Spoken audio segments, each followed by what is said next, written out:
This is a question that I get quite often, and whether or not PlayStation VR is worth the money. What ends up happening is somebody comes over to my house, they put the PlayStation VR headset on, and then they're immediately blown away. Then they ask me how much it cost, and I tell them, and then they're taken aback. And this is one of the reasons that virtual reality has had such a hard time taking off in the market. It is a very niche market right now. I mean, it does have millions of consumers. It's not like it's not selling at all. But compared to, of course, consoles and PC, it is not exactly flying off shelves. Let's put it that way. Nonetheless, is it worth the money? Well, this is a difficult question to ask. I really enjoy PlayStation VR, or virtual reality, or whatever you want to say. I really do enjoy it. It's a very immersive product. When you put it on, it just takes you into a different world, and unless you've experienced it before, it's hard to explain. It truly does take you into another world, and you're not going to experience anything like that. It's not like motion controls like the Wiimote, PlayStation Move controllers, or the Kinect, which I didn't like any of those for video games. I didn't like them whenever they came out, and I didn't like them whenever they kind of disappeared. It's just not my thing. Motion controls, I think, was bad for video games. But with virtual reality, it can actually add something to the game. But for me to recommend this product, something you're going to need to know right away is that PlayStation VR, or virtual reality as a whole, is in its infancy stage. And what I mean by this is, okay, so PlayStation VR has been out since, I believe, 2016. It's been out for a little while now. But developers haven't really exactly been making big, large games for virtual reality. And in fact, most games on a PlayStation VR headset feels more like tech demos than it does complete games. There has been a few really good games for PlayStation VR, so I'm not saying that all games are tech demos. The ones that I can absolutely recommend is Astrobot and Beat Saber. Both of those games are superb, and that's not because they're in virtual reality, it's just because they're excellent games. I think that Astrobot is one of the best 3D platformers ever made. I truly do believe this. I could let it compete up against Mario Odyssey, Banjo-Kazooie, which is my favorite 3D platformer in Banjo-Kazooie.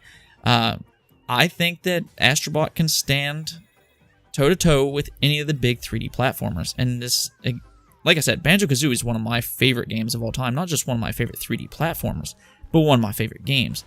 So that was actually the main reason that I really bought into PlayStation VR last year, is because of Astrobot. Then you have Beat Saber, which is a rhythm game.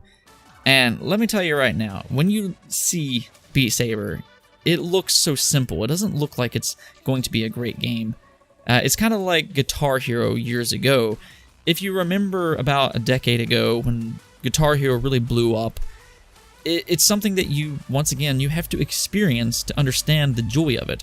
And Beat Saber really is that way. It looks simple, but it's an amazing game. And in my opinion, I think it is the best rhythm game that I have played. And I know I'm using that word best twice in a row, but I really do believe that. I think that Astrobot is one of the best 3D platformers ever made. And I cannot think of a rhythm game that I've enjoyed more than Beat Saber. It is that fun, and it's a great party game. You can play it with multiple people. It's a really fun game, and it really takes a lot of skill to play that game and a lot of practice. You can actually get quite a workout with it as well. But outside of those two games, there has been some good solid games, but I wouldn't say that they're great. You have games like Moss, which is a little 3D platformer, kind of like, well, you kind of beat people up in there. I guess it's an action-adventure platformer. It's a cute game, but when I compare it to other games similar to it, I wouldn't say it's amazing. Then you have Firewall 0 Hour, which is a first-person shooter, and you can play it with the PlayStation Aim controller, and it makes it even more immersive than what it already is. Again, it's a fun game, but if I compare it to something like Rainbow Six Siege, I would say Rainbow Six Siege is by far better than Firewall 0 Hour, though I know some people may disagree with me on that, because a lot of people really do love Firewall, so Just a heads up on that. I think it's just an okay to solid game, personally. Then you have a new game that just came out recently, which is Ghost Giant. And I actually made a review of this. You can go check it out. But I think it's more of a great experience than it is a great game. Like, the story is really good. It's really interesting and beautifully told. But the game itself, it's just okay. And I think that's one of the problems with PlayStation VR. For one, virtual reality is expensive right now. But on top of that, you don't really have a lot of really big and excellent games. So you're putting $300 into this device on top of the $400 that you've already put down for the PlayStation 4 or the PlayStation 4 Pro, which, by the way, I need to go ahead and say this. If you're going to buy into PlayStation VR, it is important on whether or not you get the PlayStation 4 or the PlayStation 4 Pro, because PlayStation 4 Pro is going to make virtual reality look even better. So keep that in mind.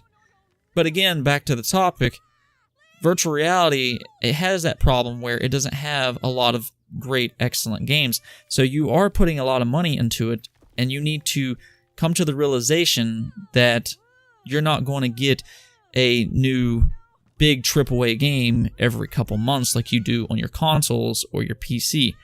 You're going to get a lot of smaller games, and some of them can genuinely be fun, but you're not going to get, like, you know, Cyberpunk or Red Dead Redemption or Grand Theft Auto or whatever else it is that you like to play on a regular basis. It just doesn't happen.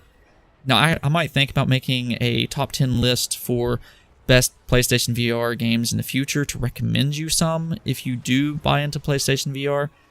But these are just some things to go over. I can honestly tell you that I really enjoy PlayStation VR, but I don't view myself as a regular consumer. For me, I was okay accepting that PlayStation VR is in its infancy stage.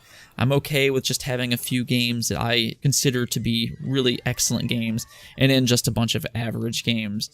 But that's just the way I look at it. If you don't want to buy into it right now, you might be waiting a while before you start seeing these bigger games. Again, it's hard to recommend PlayStation VR with the price that it is. And I really do think it boils down to whether or not you're okay with playing smaller games rather than big ones. But anyways, I do hope that this video helped you.